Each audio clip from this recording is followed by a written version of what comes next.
Dear friends, wish you all a happy Arrows Festival.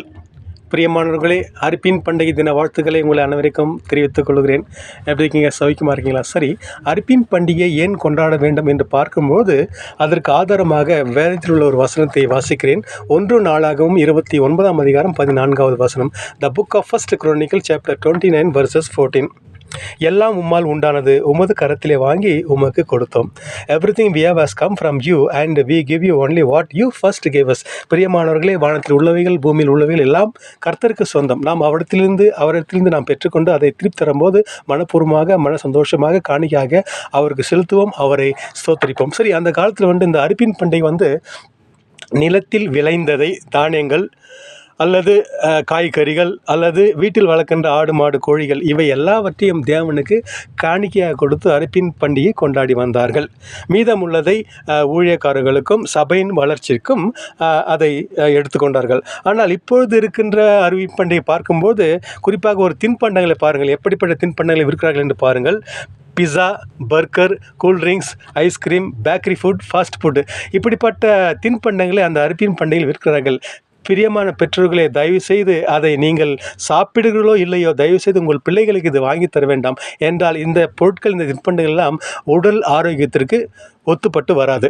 இன்னொன்று முக்கியமான காரியம் நான் என்ன சொல்ல வரேன்னு சொன்னாக்கா, சபை ஊழியர்களே, சபையாரிடத்தில் நீங்கள் காசு வாங்கி கொண்டு பிரியாணி பேக்கெட்டை விற்கும்போது அந்த பிரியாணி பாக்கெட்டில் ஒரு எலும்பு, ஒரு தோல், ஒரு கொழுப்பு இல்லாமல் பார்த்துங்க. ஒரு நல்ல பீஸ் 2 போட்டு கொடுங்க. அவங்களும் அதை சந்தோஷமாக வாங்கி திருப்தியாக சாப்பிட்டுட்டு உங்கள் மூலியமாக கடவுளுக்கும் நன்றி செலுத்துவார்கள், உங்களையும் வாழ்த்தி விட்டு செல்வார்கள். ஆகவே இப்பொழுது நான் சொல்ல சுருக்கமாக கொள்ளிவிட்டு கடந்து போகின்றேன். ஜீவ வார்த்தை வேத வசனம் என்னும் விதையை நிலத்தில் விதைக்காமல் உங்கள் உள்ளத்திலேயும் இல்லத்திலேயும் ஏன் மக்கள் மத்தியிலேயும் விதையுங்கள்.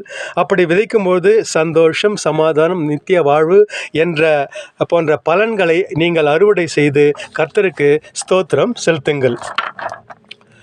குறைவில்லாமல் நடத்தினீரே, தடை இல்லாமல் அகற்றினீரே, குறையில்லாமல் நடத்தினீரே, தடை இல்லாமல் அகற்றினீரே, என்னை தாழ்த்தி உம்மை உயர்த்திடுவேன், என் வாழ்வின் நாயகன் நீரே.